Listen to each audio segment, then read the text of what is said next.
Uh-huh. I just feel like I've been around the block, ripping up fantasy stock, working around the clock. Look at the view from the top. Researching rookies a lot? No, I just be listening to pods. Yeah, one in particular, I'm just a messenger. Let me just pass on the rock. Browning, brunning, pruning, pronouncing ain't what he's doing. What he's doing is not losing, but infusing you with new things. And there's Dennis the Bennett, yeah. The man is a menace, yeah. Building a dynasty, some of the finest things. Promise you, you won't regret it.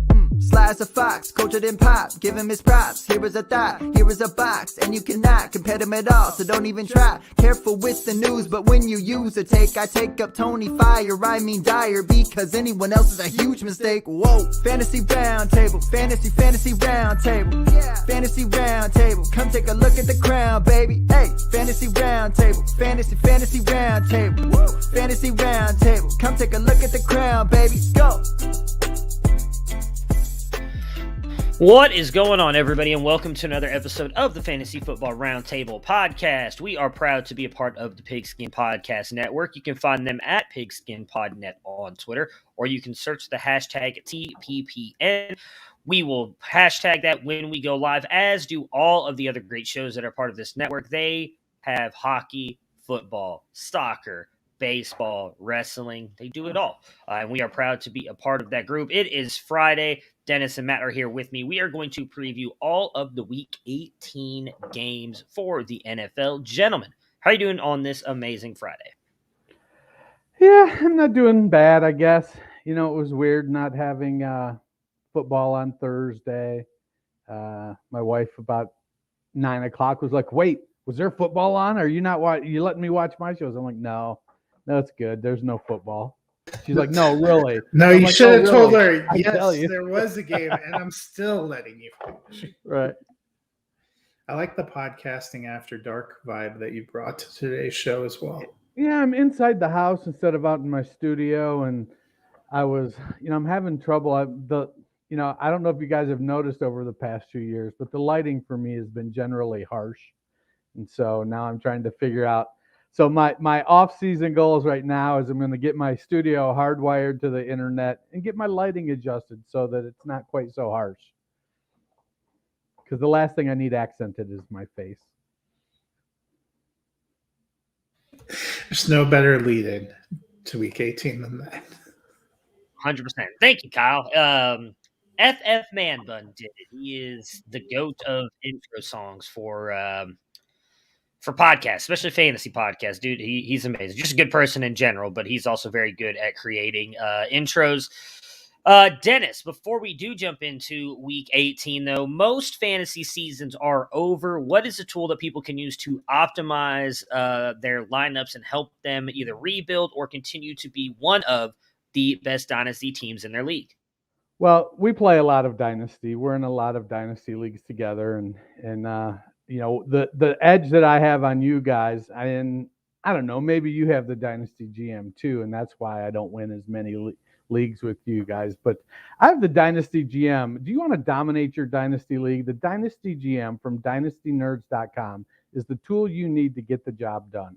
It integrates seamlessly with your MFL, Sleeper, Flea Flicker, and FFPC leagues.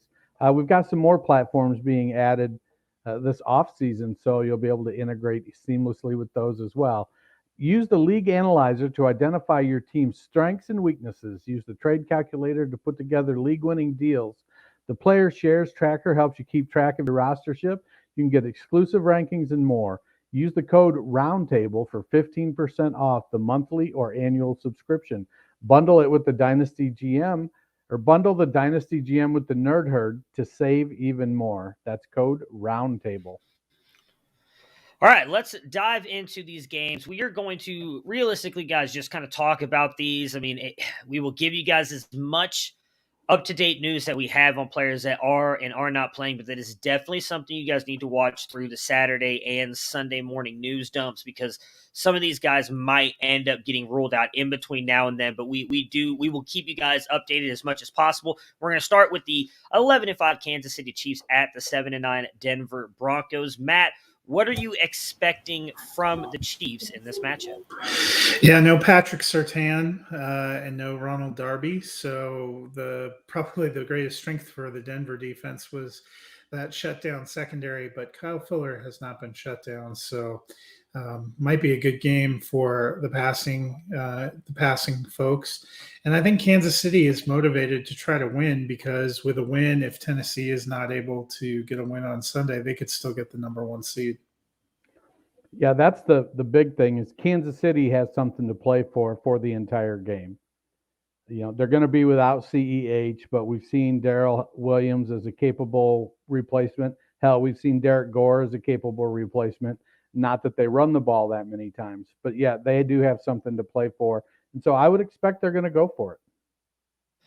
Yeah, I think this is one of the teams that you feel comfortable playing all of your starters. They should play most of the game if there is a shot, as Matt just mentioned, with the secondary losing the pieces that they've lost. If they are up a couple touchdowns come the fourth quarter, they might sit, but at that point, you've likely gotten the points you needed out of those guys to likely get a win. Denver, what do you think Dennis does? Dennis, what do you think Drew Lock does in Denver? That's what I was meaning to say. It's going to be an interesting game because Drew struggles when he gets pressure, I think. And we've seen Kansas City be able to get to the quarterback some. They've got a ball hawking back end of their defense, and their linebackers are very active.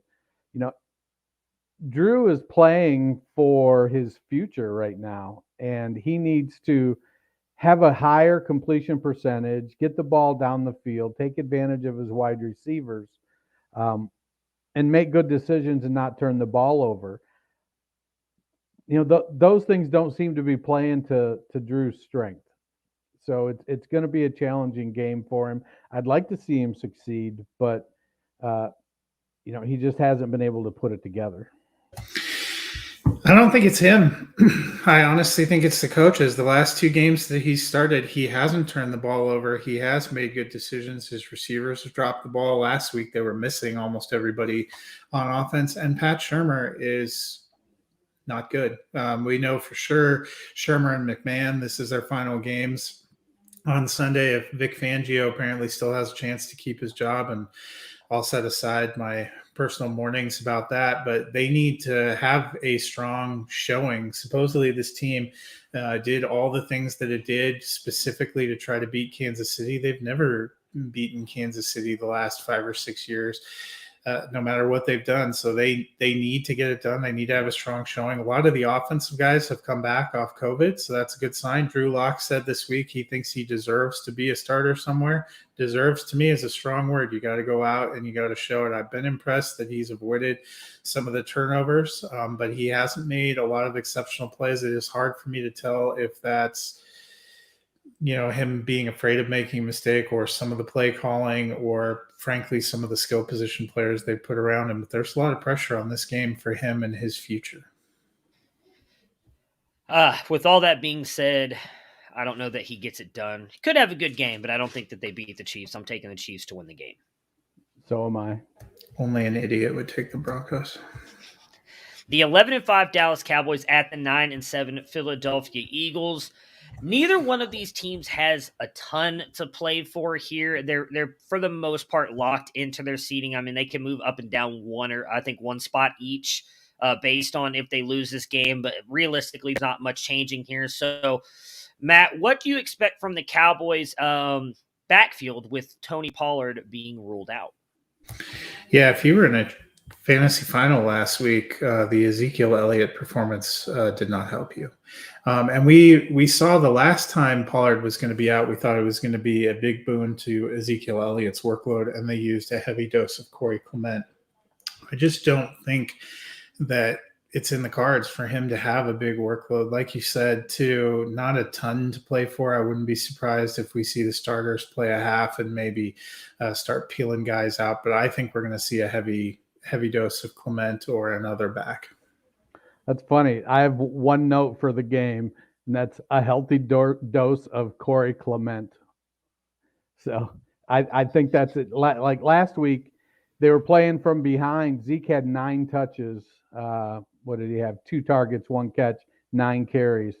It's that if they don't And have it was any, like 9 carries for 14 yards too. Yeah. It was not great. 16 yards. It's a situation where there's nothing to gain by playing him this week. I just think that you're going to see a lot of Corey Clement. It's funny. I had Zeke on one of my championship rosters, and I didn't realize he only put up 3.5 points. I literally just now realized that. As you guys were talking, I thought he had a better day than that. I mean, it was brutal for being like that championship week. Yeah. Jerry Jones has come out and said that these guys will play. I would not feel comfortable playing any of my Cowboys. I would not be surprised if they only play like a couple series, maybe even the first quarter. Because again, there's not much here. Maybe go out there for a couple series, see if Dak can keep the momentum going. Didn't look great last week, but had that huge game against Washington the week before. Maybe get those guys going a little bit and then pull them so that nobody gets hurt. But I would not feel comfortable playing any of my Cowboys. Dennis, this is a potential playoff preview. Are you expecting to see Hurts, and what are you expecting to see from him? Yeah, I mean, I think Philadelphia wants to win this game more than Dallas does going in. It's Nick Sirianni. He's a first-year coach. There was, by all estimations, he got off to a questionable start from the press conference on. There was a lot of questions about his decision-making. And, the team has seemed to gel around him and around Jalen Hurts, despite the fantasy manager's frustrations with his handling of the backfield. But they want to win more, and I think they're going to try. One of the things I think they have going for them is I don't know, as a veteran coach, I don't know how is McCarthy going to be more interested in the win or against a division rival, or more interested in preparing his team for the following week's playoff game? If I had to put money down, I'd say he's more interested in preparing the team for the following week's playoff game. Yeah, in Philadelphia, it's a division rivalry. I think they want to win that way. They actually can improve their seeding, between 6 and 7. So they might be looking at that. But more importantly, I think they want to see Jalen Hurts and this offense perform well against another playoff team. We've seen them perform well against some teams that aren't in the playoffs. We've also seen them lose among their losses to almost all of the playoff teams that they have faced. So I think it's important for them going into the playoffs that they get some confidence against a good winning team. Yeah, the big thing for the Eagles will have to be watching. I believe Goddard is still on the COVID list, and so is some of their running backs. I believe Jordan Howard is no longer on there. But we'll Sanders is definitely out. I didn't see Goddard on the list anymore. I think he got pulled off. Okay, yeah. Last I saw he was still on there. There's still a few Eagles on there, so regardless, that'll be something you have to watch. I would feel comfortable playing those guys because I do agree with Matt and Dennis. No, he is still on the list. So is Jordan Howard. So is Boston Scott. Gotcha. Yeah, it was like this is going to be the Kenny Gainwell show. So you might. I mean, again, I feel like we've said this the past couple weeks. It's really kind of hit. COVID has really kind of hit the NFL season these past couple weeks with everything going on. We've seen these guys come back and not necessarily play that well that first week back off the COVID list. I would feel pretty good about plugging Kenny Gainwell, especially with all the players we're likely not having playing this week. I think you can play Hurts and Gainwell in this one. And I'm going to take the Eagles to get the win, heading in on a high note to the playoffs. Yeah, early on I was on the Cowboys, but today as I was doing some show prep, I kind of switched over to the Eagles. I'm still on the Cowboys. Always ride or die for Matt. Appreciate it. I love it. I love the there you go. That's exactly it right there. The 10-6 Cincinnati Bengals at the 7-9 Cleveland Browns. From everything it looks, I know Burrow is out, and I believe the last thing that was said is that Jamar Chase is they're going to seed what they're going to do with Jamar Chase. I have a feeling the Bengals have locked up there. I know they have a shot at getting the 1 seed, but they need like the Chiefs to lose. Burrow is technically listed as questionable, but Joe Mixon is on the COVID list. Yeah. Well, Burrow's out. Burrow said in an interview this week he's not playing, so I know he's out. I listened to the interview. The only one that they asked, I can't remember, Zach Taylor. I don't know why I could not think of his name for a second there. They asked Zach Taylor if Jamar Chase was going to play, and he said he's like we'll see where we're at come Sunday. So I have a feeling a lot of those guys are not going to play. It's the same thing with the Cowboys we just mentioned a minute ago. They really aren't moving anyway. They're winning the AFC North, which means they're going to get a home game. The chances that I believe is like the Chiefs, Bills, and I think even the Patriots all have to lose for the Bengals to get the number 1 seed. I mean, that would be, I'm going to be honest, I think the Bengals probably have a chance to win this with the backups anyway. So I don't know that any of those guys play. What they need is Cincinnati needs to win plus a Tennessee loss, a Kansas City loss, a New England loss or tie, or Cincinnati needs to win a Tennessee loss, a Kansas City loss, and a Buffalo win.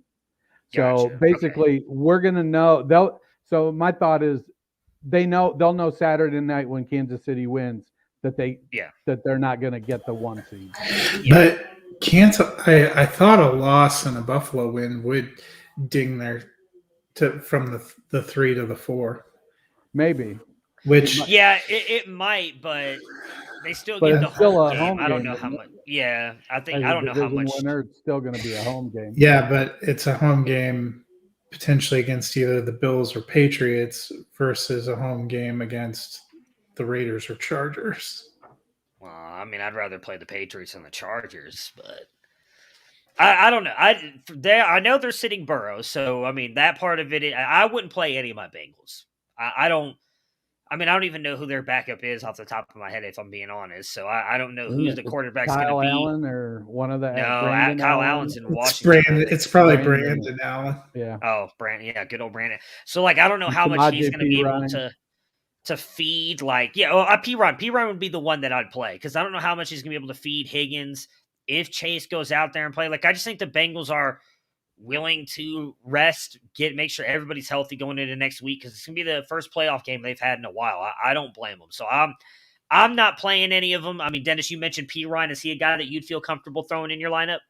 Yeah, if Mixon's going to be out, I mean, I would expect P-Ryan might be the centerpiece of the offense at that point, especially if Kansas City wins Saturday night. Cincinnati, yeah, they're playing for the difference between the 3 and the 4, but I think Zach Taylor is playing for getting the team as healthy as possible for that first playoff game. Yeah, I mean, P-Ryan wouldn't be a bad choice. I don't know that this game is incredibly appealing from a fantasy perspective in general. It's really not. I mean, I think P-Ron could have a good game. I think it's going to depend on, obviously, what the Browns do here. We know that Baker's not playing. It's going to be Case Keenum in. I'm going to be honest. I don't even know if I'd feel comfortable starting Chubb. Rumors came out, of course, after the fact that he was dealing with a rib injury in that game. You mentioned Zeke's performance being brutal. So was Chubb's, especially him not being on the injury report at all. So nobody expected anything. I think him dealing with that rib thing, they have nothing to gain by putting him out there this week and playing. So, I mean, as we just talked about with Samaje Perine, I feel the same thing with Dearness. Maybe throw Dearness Johnson up out there, and he has a good game. He just went on the COVID list.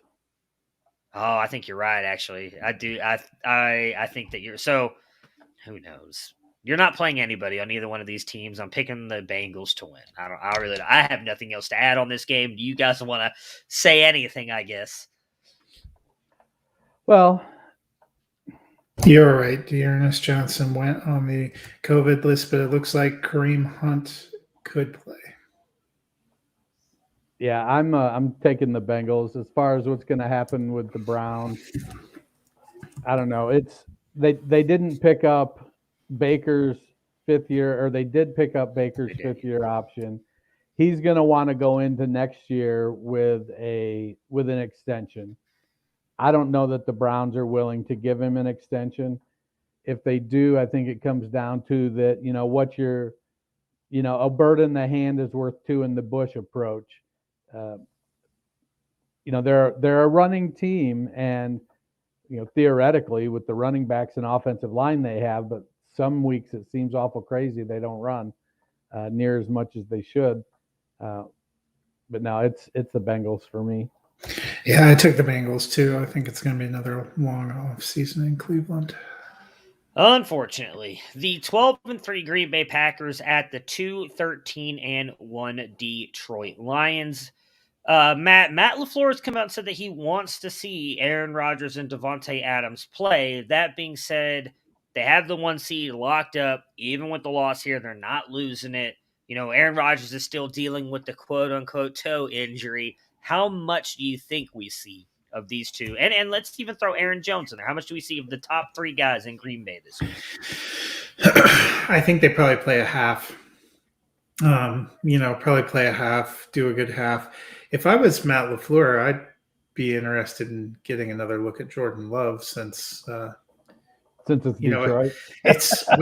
Also since it's no lock that he's not what you got next year. So I bet we see a half. I would think Aaron Rodgers said he wanted to play too. So I think he'll play at least a half. Really quick, not only next year, have you heard the new conspiracy theory? About the Super Bowl? Yeah. So let's see if Green Bay typically shits the bed in the NFC Championship game. So let's talk about that in 4 weeks if it's even. Okay. Go ahead, Dennis. But if I remember correctly, Aaron has a touchdown milestone coming up, like 3 touchdowns or 5 touchdowns. If it's 5, I don't think he gets it. But if it's 3, I could see him playing just to get the 3 touchdowns in the first half, him and Adams, and then they sit out the second half. I don't know. Detroit's scrappy, though. You know, Detroit may put up some points in the first half to make it interesting. Going back to your other one, if Aaron Rodgers actually sat out the Super Bowl, he better actually retire this offseason. I don't think he'd actually do it. I think that's the dumbest thing I've ever heard. No, I think what they've said is he's gonna boycott media week. That may be what he actually. That's not said, what the Boomer story that's running is not what's being reported. What's being reported is he's going to boycott the Super Bowl, which I don't believe for a second, because I have no doubt in my mind that he wants to win at least one more with the career that he's already had. So I don't believe that for a second. Dennis, your Detroit Lions, are we looking at another big week for Amon-Ra St. Brown? You know, he's put up at least 8 receptions and double-digit targets in the last 5 games, with 4 touchdowns and at least 73 yards per game, with, I believe, 3 games over 100 yards in the last 5 games. You know, he's the guy. He's on fire. They're feeding him the ball. He's getting open. If I remember, I was just looking at it. Oh, I took it off. In the last 4 or 5, I think in the last 4 weeks, Amon-Ra St. Brown's like wide receiver 3 or something. It might be wide receiver 2. I mean, it's at least 3. Yeah, he's been tearing it up, and they're giving him the ball, which is great. He's really what that offense is. See, I show him wide receiver 4 over the last 4 weeks. So he was wide receiver 3 going into Sunday's game, so unfortunately he must have dropped a little bit. Over the past 6 weeks, he's wide receiver 3. So, yeah, what the hell else you going to do, right? I mean, Swift is back, but they gave him a grand total of 6 touches. I don't know why you would have even brought him back for that. That's just ridiculous. Yeah, well, I think Detroit's been playing hard. They're a scrappy team. I think they're going to continue to play hard and want to be scrappy, and they have found great success with him and passing the ball. Green Bay, the secondary isn't the strength of that defense. I mean, it's been better than we thought it might be with Jair Alexander going, but I still think St. Brown's going to have a good game, especially if Green Bay ends up taking a lot of starters out in the second half. Yeah, I mean, the fact that Jared Goff might be coming back as well for this one, I think helps Amon-Ra. Not that he's played bad. He's been amazing with Tim Boyle, but I think getting Jared Goff back will help him. I do think if they play Swift, even with the game he had last week, you probably have to play him because it's just a weird week with injuries and COVID and players sitting because of playoff spots being locked up, but I would not expect much from him. Even with the Packers likely sitting their starters for an entire half, I think I'm going to take the Packers and end up winning the game. Packers for me as well. Yeah, I'm also taking the Pack. The 6-10 Chicago Bears at the 7-9 Minnesota Vikings. Dennis, what do we expect in Matt Nagy's final game? I would expect an awful lot of Darnell Mooney and David Montgomery. It's going to be the Monty and Mooney show. Andy Dalton is starting. I'd like to see just enough Allen Robinson to convince me that it's okay to go buy dirt cheap this offseason, because I don't think Robinson just stopped being a good football player. Maybe he was unhappy because he got franchise tagged and he had to stay and he knew it was going to be a shit show season. Maybe that bummed him out, and so he wasn't super motivated. But he's played with crappy quarterbacks before, and I just don't believe it's wide receivers don't fall off a cliff the way running backs do. So I just struggle with the belief that Robinson just all of a sudden got bad. Yeah, and arguably these, even, if you were extending it to Dalton, would be the best quarterbacks he's played with. I would think he would be motivated to kind of want to go out there and show a little something too, since he's going into another free agent period. But the Bears offense has looked good at times. Dalton has looked capable at times. So Minnesota does not have an incredible defense. I think there's a chance for a good performance here. That Dalton-Darnold battle in Carolina next year is going to be something. Yeah, Why do you hate the people of North Carolina? I was all in for Justin Fields this week having a big game because of how bad Minnesota looks, and we're not going to get that, obviously. But I think Dalton's going to have a good game. Mooney should have a good game as well. We expect it to be a good game for Matt Nagy because it's his final game, but if his career has shown us anything, it's probably going to be a 10-point offensive scoring game here for Matt Nagy and the Chicago Bears. On the Minnesota Vikings side, is this the final game for Mike Zimmer, Matt? I really think it might be.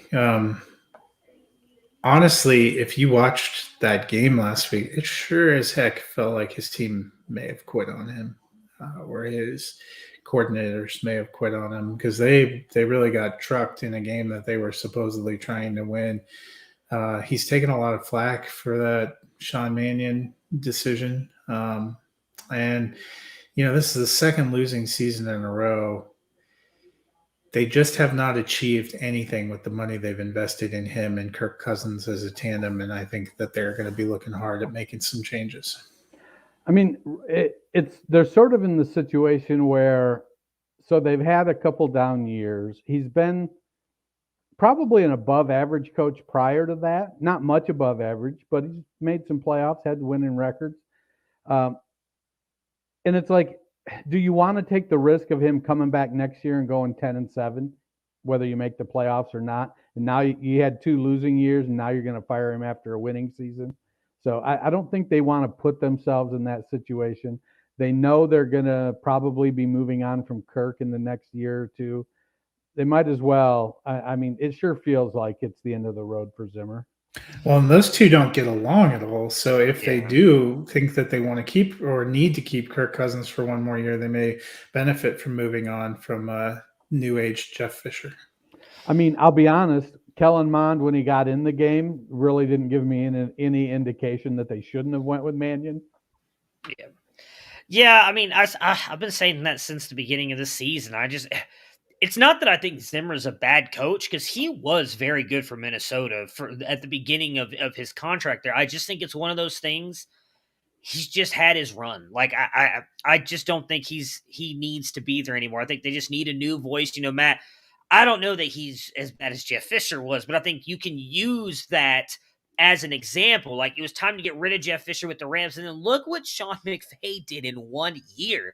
Like, you can't just keep throwing Zimmer out there because you're like, well, we're not sure we really want to get away from just because he had a winning season this year. Like, that doesn't matter. If the team's not playing for him and you don't think that he's just the guy for you anymore, you've got to make that move, because you want your franchise to be a 500 to below 500 team again for the next couple years. Like, I think they should make a move. I hate saying that because I don't really ever want to call for someone getting fired, but I just think it's time he moves on and they figure out what they're going to do for Minnesota in the future. I think they tie. That's what I'm going to say. That's a tie. Picking the Bears. 14-14 tie. Who did I pick? I went with Vikings. Which would be the win Zimmer needs to not get fired. That's exactly why I'm saying tie, because I can't see Matt Nagy winning, and I don't think Zimmer doesn't deserve it. It's a tie.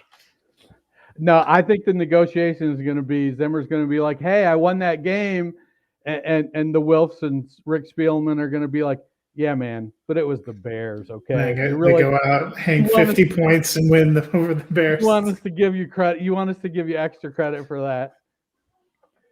Football fans, DraftKings Sportsbook, an official sports betting partner of the NFL, has a no-brainer offer that'll make you a winner once any point gets scored. New customers can bet just $1 on any NFL game and win $100 in free bets if either team scores. The NFL got rid of ties. Not really. You can still have ties. So you know somebody is going to win. Well, I butchered that, didn't I? If Sportsbook isn't available in your state, no worries. Everyone can play for huge cash prizes all season long with DraftKings daily football contest. DraftKings is giving all new customers a free shot at millions of dollars in total prizes with their first deposits. Download the DraftKings Sportsbook app now. Use promo code TPPN and throw $1 on any NFL game and win $100 in free bets if either team scores. That's promo code TPPN this week at DraftKings Sportsbook, an official sports betting partner of the NFL. Must be 21 or older, New Jersey, Indiana, or Pennsylvania only. New customers only. Minimum $5 deposit and $1 wager required. One per customer. Restrictions apply. See DraftKings.com/sportsbook for details. Gambling problem? Call 1-800-GAMBLER. The 6-10 Washington football team is going up against the 4-12 New York Giants. Matt, any Washington player you want to play this week, or you want to see this week? I'm sorry. I guess I'm kind of curious to see what we can see from their quarterback situation. It would be nice to see Terry McLaurin be able to end the season on a high note, but really Washington needs to get healthy this offseason. They need to figure out what they're trying to do. Yeah, it's going to be a game where you can really, they're down Seals. Antonio Gibson isn't listed on the injury report, so he should be back. Curtis Samuel was sidelined in practice again today. I don't know if they're going to. I mean, they may just cut him. I don't even know. It's been a rough go of things for Samuel. I know they've got a great opportunity for the offense to at least show some life. So hopefully they'll show some life. Yeah, I mean, this is the game for it. I think they have obviously a very realistic shot of winning this game. I don't know that they will let Samuel go. Maybe they will. Washington, I think, is going to have to take some serious. I think they want to actually see him play before they. That might be true too. Yeah, I mean, he's been banged up, but I mean, that's the thing, right? I mean, this is not at all the team they thought they were going to get when you start off the year with an injured Ryan Fitzpatrick. What was it, like the second series in the game? Like first game of the season, they lost Logan Thomas early on in the season. Then he comes back and gets injured again. He may not even be back by the start of next season. You lose Chase Young. Like it was just a weird season for Washington. I think for them, they just want to go out on a high note. I think McLaurin's probably the only. Well, Gibson's playing, right? I didn't miss that. He's playing. He's not on the injury report. Not on the injury report, so I'd feel comfortable playing both of them. Then, I mean, obviously McLaurin, you've got to limit the upside. He's shown that the past 5-6 weeks. Just Heineke's not been able to get him the ball, but I would feel comfortable playing both of them. Dennis, anything you want to see from the New York Football Giants? Man, can we just get it over with? I mean, they're rolling out Mike Glennon. Kenny Galladay's been their only healthy receiver the last couple of weeks. I mean, I guess the on the bright side, if you've been playing Devontae Booker, you've been happy. I don't know. this team just needs to get through the season and get on to the off season. They gave Joe Judge a vote of confidence and said he was coming back. And since that point in time, the Giants have looked like a much worse team, and he has given some horrific press conferences. Well, honestly, Joe Judge is smart enough to know what a vote of confidence means. But honestly, if I'm a Giants fan, I would like to see some sign, any sign in any facet of the way that they play on Sunday. You know who else used to give votes of confidence? confidence? They have any hope for 2022. Don Corleone. He gave votes of confidence. Yeah, I mean, Machiavelli. He gave votes of confidence. Brutal to watch, and for 5 years they haven't had a winning record at any point in time in the season. That's obviously not going to change, but to me, they took a giant step back this year from where they were nominally competitive, trying to get into a playoff spot last year. Yeah, I mean, likely sweeping changes coming for the Giants. So that's about all that we have to look forward to for this team in the offseason. I'm taking Washington to get the win. Washington for me. A game with actual playoff hopes on the line. The 9-7 Indianapolis Colts need to beat the 2-14 Jacksonville Jaguars to get into the playoffs. Matt, what do we need to see from Carson Wentz? I think we need a good performance. We've talked about before. They've talked about that at some point they needed to see Carson Wentz win a game for them or help them win a game before going into the playoffs. Last week was a really important game that he missed a couple of throws. Maybe missing practice, being on the COVID list, being COVID positive. We've seen that hamper guys. I think for the sake of the Colts, for the sake of Carson Wentz, for the sake of going into the playoffs, he needs to come out and have a really good game against Jacksonville. The thing is, it's how are you going to quantify a good game? He's probably looking at 22 pass attempts, maybe. So if he's going to have to go 15 for 22 or something, and hope it's going to be Jonathan Taylor early and often. Now, the Colts have their fate in their hands. They just got to win. But if they don't, then they're going to be looking for a Chargers loss and a Pittsburgh loss and a Miami win. So, there's another scenario that's a little more convoluted than that. We've seen quarterbacks, though, come out against Jacksonville. We even saw Mac Jones after a couple of weeks of struggle for New England. They came out and they let Mac Jones throw a couple of touchdowns, get into rhythm with some receivers. I think for Indianapolis' sake, they actually need to focus on that. Jonathan Taylor's been there all season. When you give him the ball, he's managed to do it even against tough fronts. We have not seen consistency from Carson Wentz, and they're going to be playing much harder competition starting the week after. I would go out there and I would put the ball in his hands and I would say, hey, show us why we went and made the move for you. I mean, Carson Wentz, Mac Jones, I feel like, Mac Daddy there has just been a little bit better. But yeah, I agree with you. I think they do.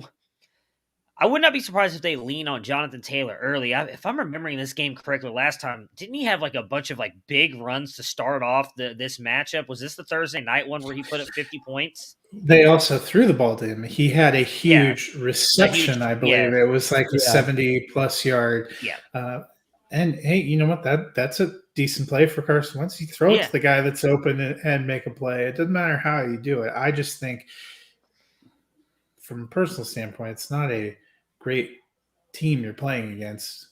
You need your quarterback to roll in with some confidence. I would think he does not have it after last week where he missed some throws and they lost a game that put them in jeopardy of missing the playoffs. Yeah, I think that they do find a way to mix in Wentz, but they likely lean on Taylor early because while I agree with what you're saying, Matt, and they want to have Wentz kind of coming in on a high note, especially going into the playoffs, they do need to get that win. You can't rely on other people to help you back your way into the playoffs. And again, I know it's crazy to say this, but we've seen crazier things happen that if they don't take this game seriously, Jacksonville, the one point in time this year that they decide to actually play a good football game could be this week. And all of a sudden, the Ravens are in the playoffs. Dear God. Dennis, can the Jaguars play the role of spoiler this week? They can. I mean, my dad always used to say a blind squirrel finds a nut once in a while. I think that really what the Jaguars are looking at is Trevor Lawrence is looking at the game plan, and he just needs to go out and execute whatever the game plan is to build confidence. I know they want to win, but the team is largely undermanned with a lame duck interim coaching staff. I don't expect Darrell Bevel is going to be back there next year. I don't expect the rest of the coaching staff. They're going to go. Whoever it is going to bring in their own. Whoever the new head coach is will bring in their own. So they just have to go out there and execute. I just don't think they have the firepower to do it. Maybe Indy comes out and does throw the ball around to start off to build some confidence in Wentz.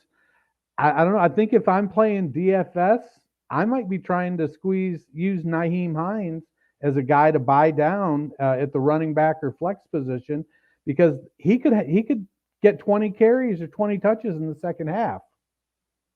I think it's sweet that you think Jacksonville has a game plan. If they still had James Robinson, maybe I think they have a chance, but he was the only consistent part of their offense. Trevor Lawrence looks lost. Yeah, I'm going to say no, but that probably is going to end up coming back to bite me. I'm taking the Colts to win. Colts for me. As well. The 8-7-1 Pittsburgh Steelers at the 8-8 Baltimore Ravens. Dennis, does Ben get a win in his final game? And do you think he actually retires? I think he does. I think right now the team is playing out of its mind for Ben. TJ Watt is that, kind of old school. Cam Hayward is that old school kind of guy. So they want to rally that defense. Minka Fitzpatrick, Joe Hayden. They want to rally those guys to keep the offense in good standing, to give them a short field, flip the field for them, give them opportunities. Then you got Najee Harris and Deontay Johnson, and Ben's been this, for lack of a better term, I guess, father figure to him since they came into the NFL in the last few years. Ben's just this grizzled old veteran right now who can't throw the ball for shit. But he's been there for a long time. He's won Super Bowls. And, the team, I think, kind of reveres him a bit. And so they're going to go out and play lights out and try to do whatever they can. And they don't have to play Lamar Jackson. They might have to play somebody better than Lamar Jackson, to be honest. But, I think they're going to play hard because it's a rivalry game, and they still have plenty on the line to play. But I do think this is the end for Ben. I can't see another team, wanting to make a run at him or seeing him as the missing piece to make a championship run. I think he's gotten older. His skills have deteriorated, and it's time.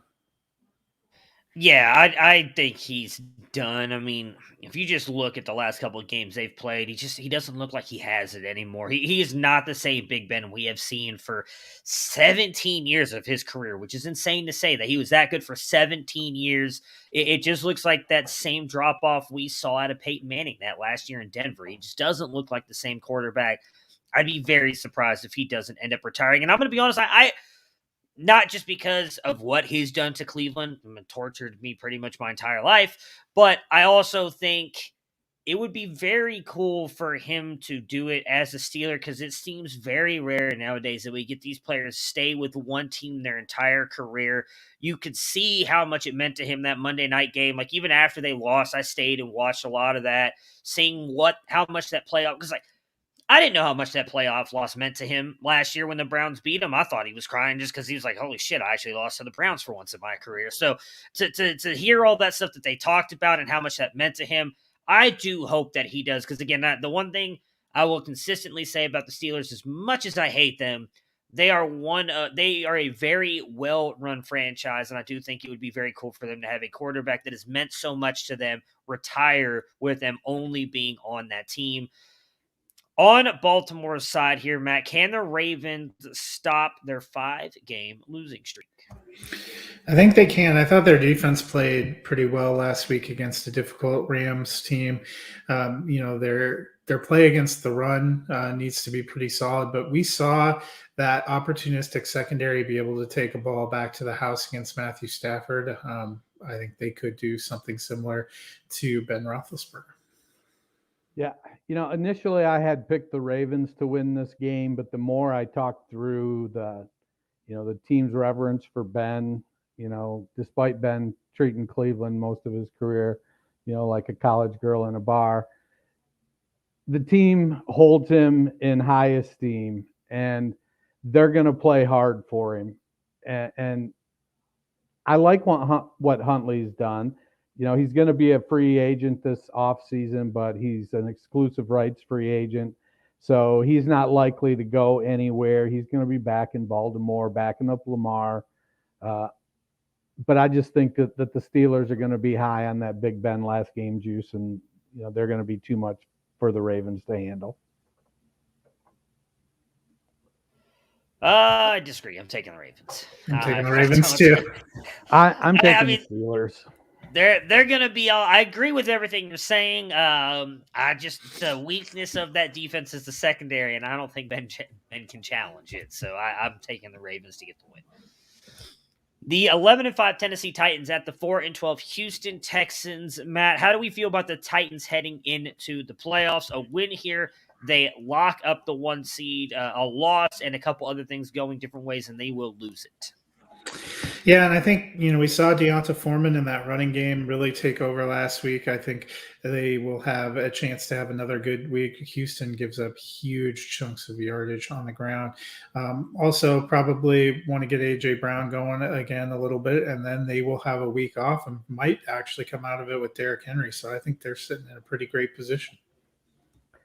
Yeah, I'm feeling pretty good about the Titans right now. D'Onta Foreman has come up big. He's playing really, really well. He's meshed well with Hilliard and McNichols as complementary backs. And A.J. Brown is back. If you've got Brown, Nick Westbrook-Ikini plays well. They've got some legitimate pieces. And there's not many other teams that if I'm in a win and I'm in situation, I don't know how many more teams I'd like to play besides the Texans, the Jaguars, the Lions, maybe the Jets. There's not a lot of better choices than the Texans. On the Texans side here, Dennis, what do we want to see from them in their final game of the season? I think they just need to keep fighting. They being the players and that coaching staff, I think this year have built a reputation and a foundation to move forward with. They've played hard. They've just been undermanned. And I think they knew that going in, and they went in and, they won 4. I think by and large, we had them in the 0-1-2 win range, and they've won 4 games. And it's been pretty interesting to watch. And, Deshaun Watson has been there all along the way working out. That's had to have been the weirdest situation to know that you've got this superstar quarterback, and because he's an idiot, they're paying him and not playing him. I'd like to see him keep getting their young guys involved. Nico Collins, Brevin Jordan, Davis Mills, obviously. I think Mills is like QB 12 over the last 4 games. Let him play. Got Brandon Cooks. Yeah, and they just extended Rex Burkhead. We had seen he was doing some good things for them. So obviously they like what they've seen. They, if nothing else, I feel like they've come out of this season with a little bit of a core group of players that they can build around that are doing some things on offense that are at least fun to watch. That has to be a little bit exciting for fans. So hopefully we get to see those. You mentioned them: Cooks, Collins, Jordan in the passing game, Burkhead behind him, and Davis Mills, who's been kind of quietly one of the more exciting, I guess, success stories. I mean, who'd have thought Burkhead over Lindsey? This is crazy. Please don't. Well, I mean, Lindsey's been screwed his entire career, for being honest. I'd love to see the Texans go out with a win here. I really would. I mean, they have some exciting pieces. You know what's really intriguing to me, and it's definitely something we'll be able to dive into in the offseason. Everybody left Brevin Jordan for dead after he wasn't drafted in like the first 3 rounds in the NFL draft. He's looked pretty damn good the past couple of weeks. If you held on to him, I drafted him in a couple places. He might be exactly the tight end we all thought he was going to be coming out of college. I'm very excited to see what he does moving forward. But I like this Texans team, and I'm taking them for the upset because I just don't like Tennessee. I'm just going to be honest. Give me the Texans. I'm taking the Titans. The 8-8 New Orleans Saints. Can you imagine if the Chiefs back into a 1 seed that way? My God. I mean, they're not going to make it to the Super Bowl anyway. So, you know what? Actually, if they do, I don't. If it ends up being Kansas City, Green Bay, which I believe was who did I pick to get to the Super Bowl last year? Was it Green Bay? Can't remember what NFC. Yeah, I think it was. It was a Kansas City, Green Bay Super Bowl. If they make it in this year, I feel like I was, just a year ahead of my time. So we'll see. I have Green Bay getting in again this year. I think it's going to happen. But the 8-8 New Orleans Saints at the 7-9 Atlanta Falcons. Matt, what do you expect from your boy Taysom Hill in the passing game? I think they're going to do just enough to win. I expect New Orleans is going to come out and win here. Their defense has been going good. He's been getting it done using Kamara in the passing game, which was something we didn't always see last year. I think he's getting a little better, getting a little more comfortable. It's not going to be spectacular, but it's going to be enough to win. Yeah, Taysom Hill is what Taysom Hill is. He's a 60-ish% completion guy with some running upside. I'd like to see Kamara be returned back to his old 800-yard rushing, 80 reception role. But right now that's just not where they're at as a team. Yeah, they need Taysom Hill to be good in this game. If they win, they're in, right? They get the final spot in the playoffs. No, so this is what's going to be interesting. If they win and the 49ers lose, they go over the 49ers to be in. Interesting. Okay. We'll get to that 49ers game in a minute because they've got a good one against the Rams. So, regardless, they know they have to win this game. They can't lose and still make it in. So I think Taysom Hill and those guys are going to come out on fire. I mean, what a way it would be to turn around this season and end up making the playoffs if they do end up getting the win and the 49ers lose. Dennis, can the Falcons play the role of spoiler in this game? Yeah, I think they can. It's it's a division game, so they'll be playing hard against each other. We've seen Kyle Pitts and Russell Gage step up. Mike Davis is coming on out of nowhere, and they still have Cordero Patterson. New Orleans defense is pretty strong though, and I'm just not sure. It'll be interesting though to see if maybe they put Lattimore on Pitts, given the way that Lattimore has shut down Mike Evans. I think that could be a really good matchup. But they're going to have a lot of things go their way because by and large, the Falcons defense is pretty lousy. That's just it. The Falcons have looked good at times. I think they've had a better season than we thought they were going to have. They developed some interesting pieces, but New Orleans defense has been very stout. It was only a couple weeks ago that they took apart Tom Brady and the Tampa Bay offense. I find it hard to believe that they're going to be able to get enough points to win here. Yeah, we talked obviously a little bit earlier about Jacksonville possibly being a spoiler. I think the Falcons have a better shot at doing that. And even though I picked the Jaguars to do that, I'm not picking the Falcons. I think the Saints win this game. Yeah, I have the Saints too. Saints for me. The 9-7 San Francisco 49ers at the 12-4 Los Angeles Rams. Matt, we just talked about it. They have to get a win here against the Rams. Rams, I would think, want to stay. They're still the 2 seed, correct? Or the 3 seed? They need to win to be assured to win the NFC West, and then they would be the 2 seed. So they need to win here too. So this is a realistic win and you're in scenario for the 49ers. And the big question for them right now is it Jimmy G or Trey Lance this week? Yeah, and Jimmy, he's been practicing. They have him as questionable. I feel like they think they have a better chance of winning this game with him, which makes sense because there's a remarkable difference between the Rams defense and the Texans defense, for which Trey Lance looked decent last week. I think they are going to try to start Jimmy G. I think, though, if you were trying to play DFS or something, I wouldn't trust either quarterback because I would wager we see them both. Yeah, I honestly think that it's he's probably not going to make it back this week. I think they're going to push it as long as they can, but I feel like Jimmy is going to, he can't grip the ball. It's, that's a big issue. I think we're going to see Lance the whole game. I think if the 49ers are going to pull it out with Lance, then they're going to have to get one of those crazy far out rushing games from their running backs. We've seen Tevin Coleman go for 200 yards, and we're going to need to see a big game like that out of the running backs.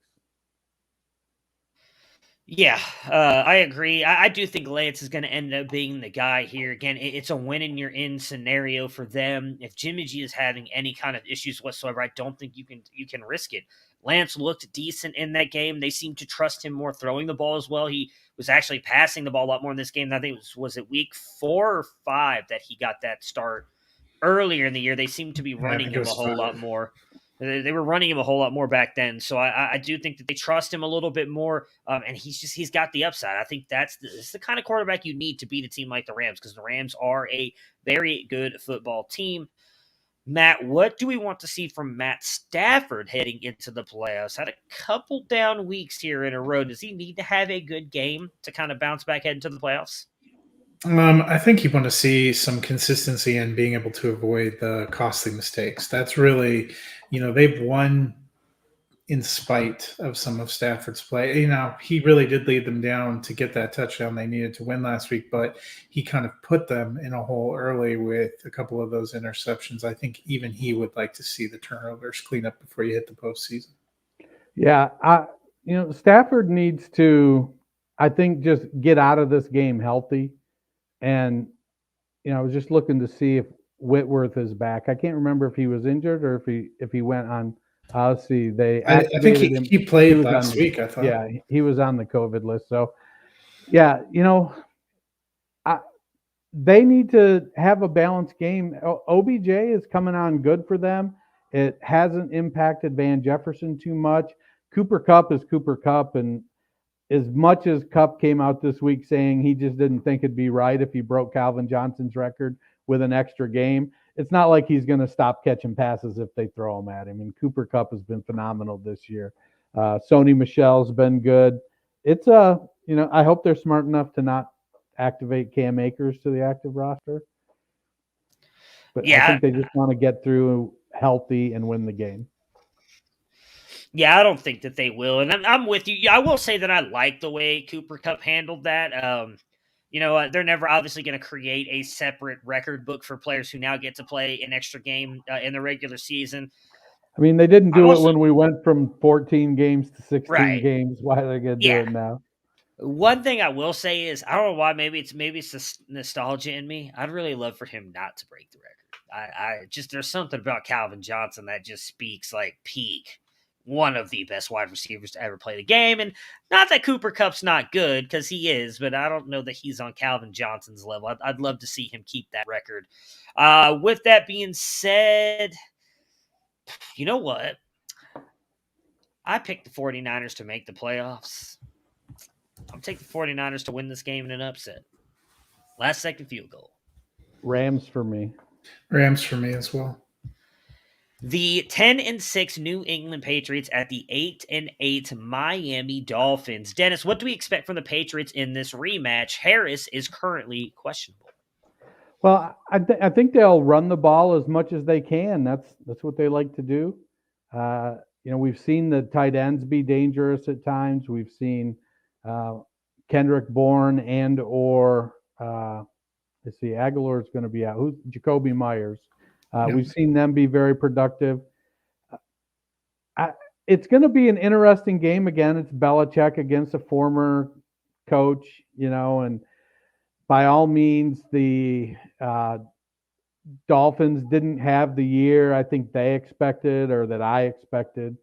Um, and the Dolphins are kind of a mess right now. And I just think that the Patriots are going to bully them a bit, control the ball and bully them.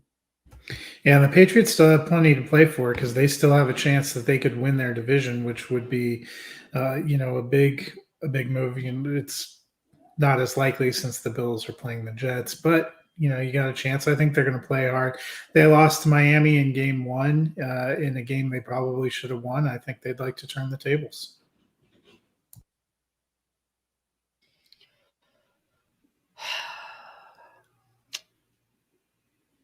I don't really have any thoughts. I was trying to think of something. I have nothing. Dennis, what do we expect from Tua in the finale? Man, Tua's been an enigma this year. He's like the last game, he made some awful throws. I don't know if it was the wet ball just got to him a little bit. Some of the throws were just terrible.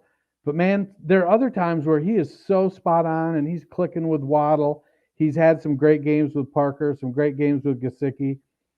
I think the biggest difficulty is that they don't have a running game to speak of, and so Belichick is going to take away the passing game. I think it's going to be a bit of a struggle for him.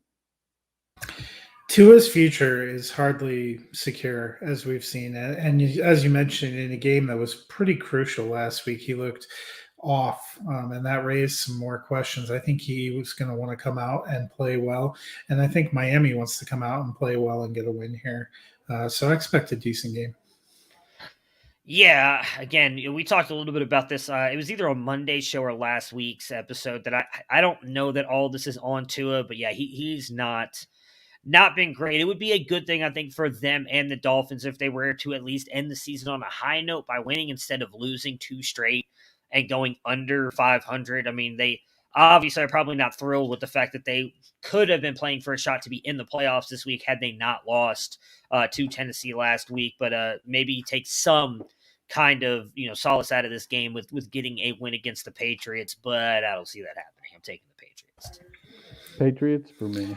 Yep, I'm taking the Patriots. The 3-13 New York Jets at the 10-6 Buffalo Bills. Dennis, is Braxton Berrios earning a regular role in 2022? I think he did. I think he earned the Jamison Crowder role in that offense. I think it's going to be his to lose. They just put him on IR, so he's done for the year. But when he's played, he's produced.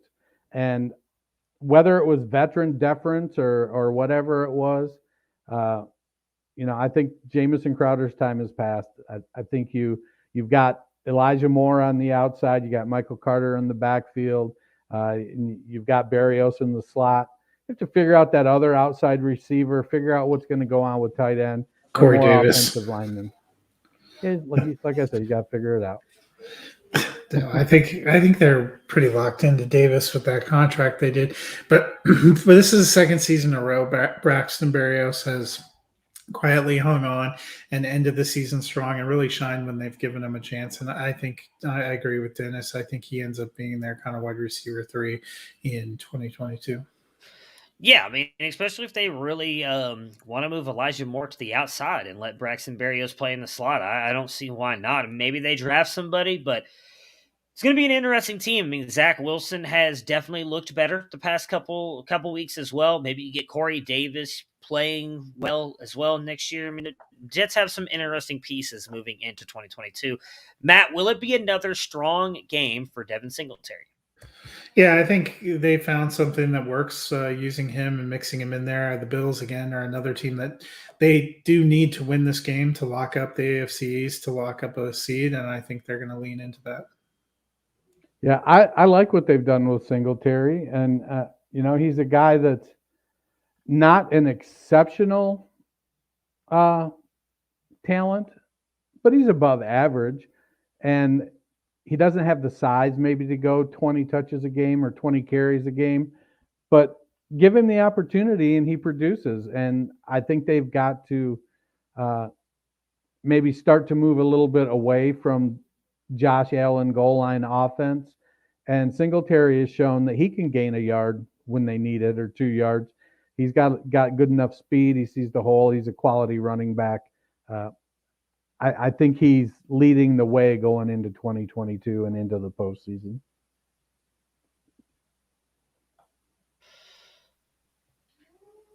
Bills. I was thinking Bills maybe for the me. Jets could get it. Maybe Jets Yeah. could get an upset, but I'm gonna take the Bills. Not without superstar Braxton Berrios. The 6-10 Seattle Seahawks at the 11-5 Arizona Cardinals. Matt, can Seattle's pass offense stay hot? I think they can. It looked like last week they wanted to have their final home game be a strong one. I think they want to end the season on a strong note. Whether we don't think he's going to stay in Seattle, but whether he stays in Seattle or is auditioning for another team, I think Russell Wilson wants to end the season well. Yeah, Wilson, while humble, is a prideful guy. He takes a lot of pride in being a winner, and they haven't won this year. And I think that, it's kind of run its course with him and Pete Carroll. And while he wants to go out on a high note, he's going up against a pretty good team. It's definitely going to be a challenge. Yeah, I agree.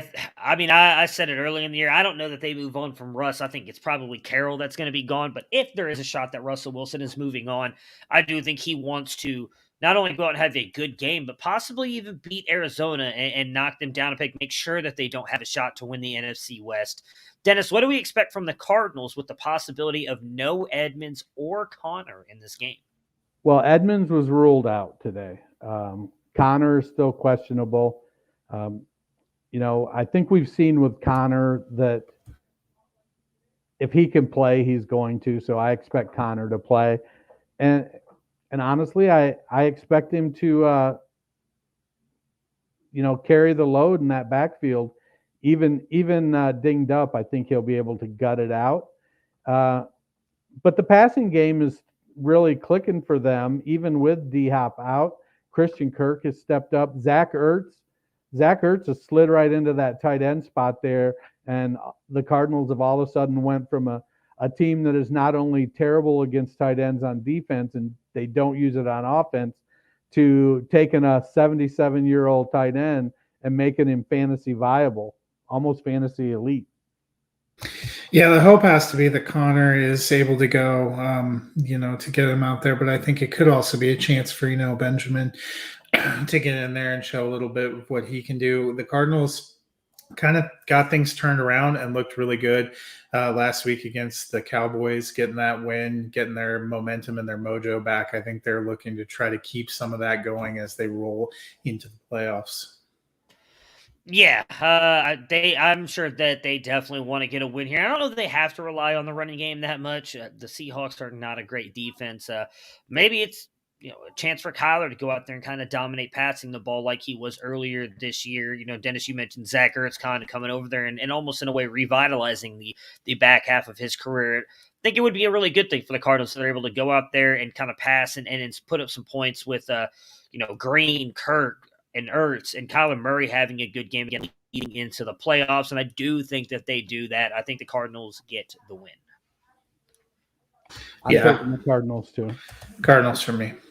The 5-11 Carolina Panthers at the 12-4 Tampa Bay Buccaneers. Matt, what do the Panthers need in 2022? Well, I think they need Christian McCaffrey to be a lot more available and present on offense than they've seen, but they're going to have to figure out the quarterback offense situation. We already saw them part ways with Joe Brady. Something wasn't working there. Matt, Sam Darnold hasn't looked incredible in the games that he's played since Brady was gone either. I think we're going to be looking at some kind of competition, but quarterback's still an open question. They need Christian McCaffrey. I don't think this team has been the same the 2 years without him. Needing Christian McCaffrey is an understatement. I bet all other 31 teams need Christian McCaffrey too. But I have concerns about McCaffrey now that he's spent the last 2 years injured. It's going to be tough to rely on him long term, at least at the volume he was getting. I get it. He's a strong dude, but I don't know. They need Sam Darnold to take a huge giant leap. They've locked in him at quarterback. They're probably going to bring in somebody. They're going to be bringing in Nick Foles or Andy Dalton or Mitch Trubisky or somebody like that to compete with Darnold. And it'll be an interesting situation to see because, DJ Moore, everybody's like, oh, he's been horrible. He's getting ready to go over 1,100 yards again for the third straight year. Robbie Anderson didn't have near as good a year as he did last year. Chuba Hubbard kind of, I think after coming out hot, showed that he was really not all that. Amir Abdullah is experiencing a rebirth. So it wouldn't surprise me to see Abdullah kind of usurp that RB2 role with McCaffrey next year. But a lot of it's going to come down to, can Darnold take a step and hold on to the job and stay healthy? Yeah, the Panthers for me are going to be a very interesting team to look at this offseason. I know, Dennis, you just mentioned how good of a year DJ Moore has had. I kind of feel like maybe we should, as good as the years he had, though, I think we maybe should be lowering expectations a little bit on him, much like Terry McLaurin. I think we've elevated those two to being these like wide receiver ones. Maybe that's just not what they are, and that's why people are disappointed, is because they're not putting up those elite numbers when maybe some of it's quarterback. Maybe we just elevated them too quickly. I don't know. That's something I definitely want to look at when we get in the offseason. McCaffrey's going to be the interesting one, though. I don't know that I want to have any more shares of McCaffrey. And I feel crazy saying that because he's just so good when he's healthy and on the field, but it's just been nonstop injury after nonstop injury. I wonder if maybe they cut back his usage some next season, and maybe we just don't see the same CMC we've seen the past couple years. Matt, which receivers will step up for the Tampa Bay Buccaneers without Godwin and without AB? I would expect he's going to lean more on Gronkowski because of the relationship there and because he's a veteran presence. But among wide receivers, we had thought maybe it was a chance for Tyler Johnson. We've seen Scotty Miller in the past. Cyril Grayson looks like the guy that has kind of stepped up and seized on that opportunity. I like what he's done in limited showing. He seems to have some rapport with Brady. He's a guy I'm watching this week. Yeah, Grayson is a former track guy, so he's got that deep speed. I think that Antonio Brown or Scotty Miller brought to the table. And it was sort of just a next man up mentality going on there as players went down. And so they didn't have Godwin. I think what happened was it was Miller and Johnson's shot, and the two of them kind of didn't step up like they needed to. And so that opened the door for Grayson. They do have Rashad Perriman too again. And as a veteran presence, I saw that, man. As a veteran presence with that deep speed, he provides an element that, maybe Grayson is the other guy that has that element.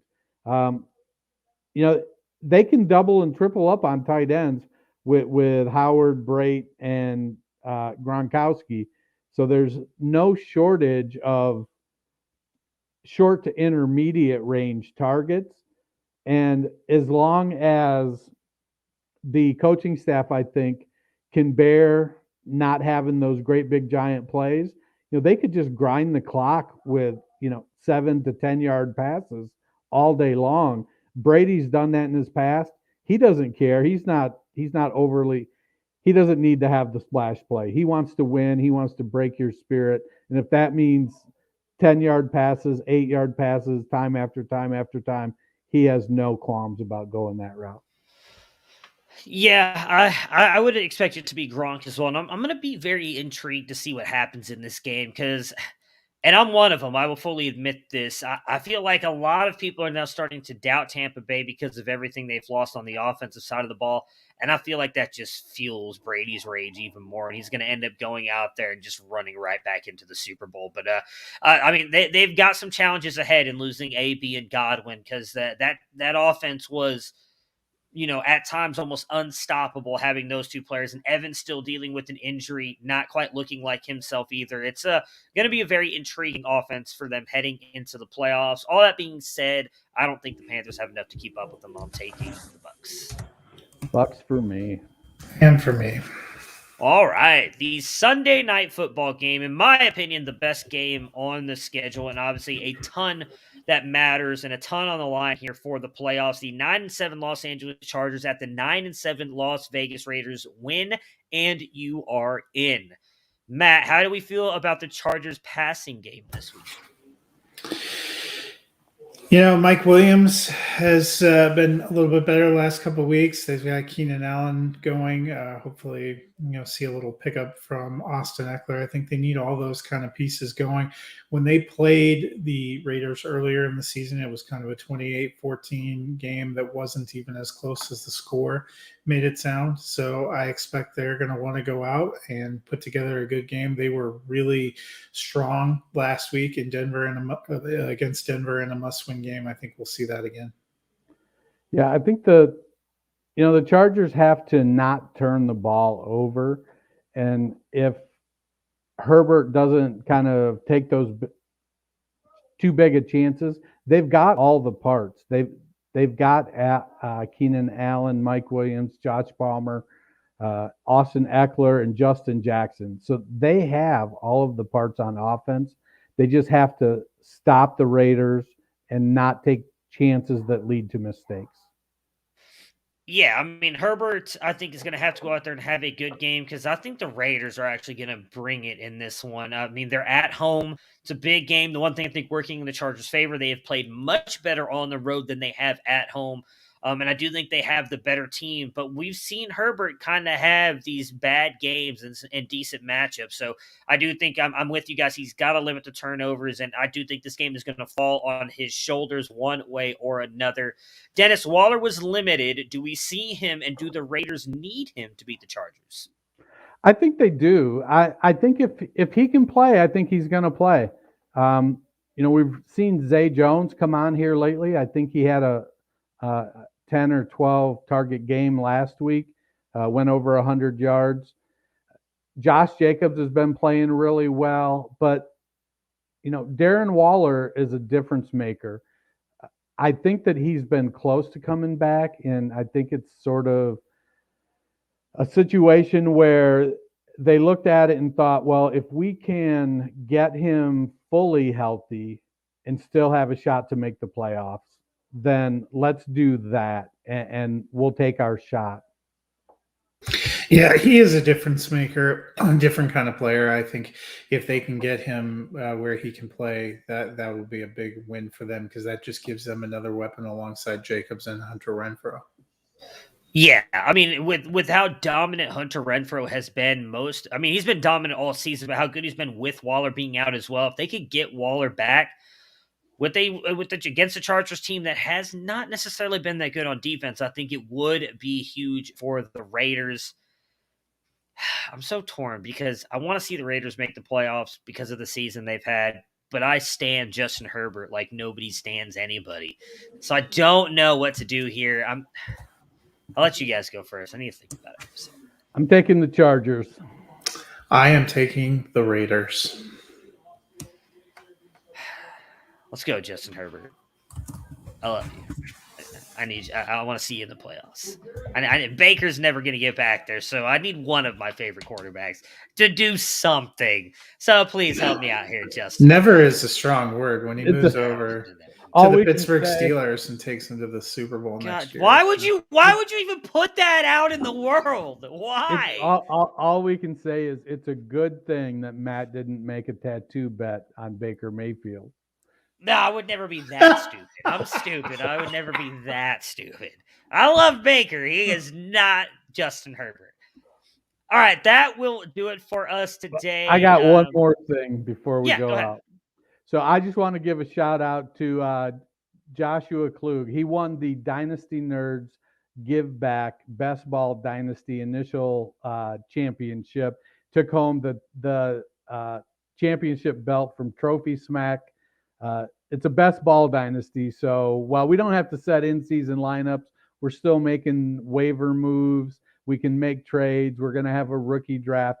We had 6 divisions of 12 teams, a total of 72 teams last year. We raised $2,000 that was split between No Kid Hungry, the V Foundation, and Disabled American Veterans. It was a great cause, and we actually had one team go undefeated and get knocked out in the semifinals. That's rough. So congrats That to me. Joshua Jacks 187. Not in this Twitter. league, but in another one. I undefeated defending champion, got to the semifinals. COVID took my entire lineup, and that was that. That is the worst way to go. So that will do it for us today. We will be back on Monday. We might not recap the games since there's probably not much to talk about. We'll maybe focus in on the big ones, maybe Chargers, Raiders, some of the other ones that change things. We'll discuss, obviously, what happened with the playoffs. We're going to do some rookie talk on Monday, kind of going back and looking at what the rookie class did this year. Would we change the way we had them ranked and everything based on now a year of tape and film and everything and stats for us to look at for these guys? So everybody enjoy your weekend. Hope everybody stays safe, and we will talk to you guys again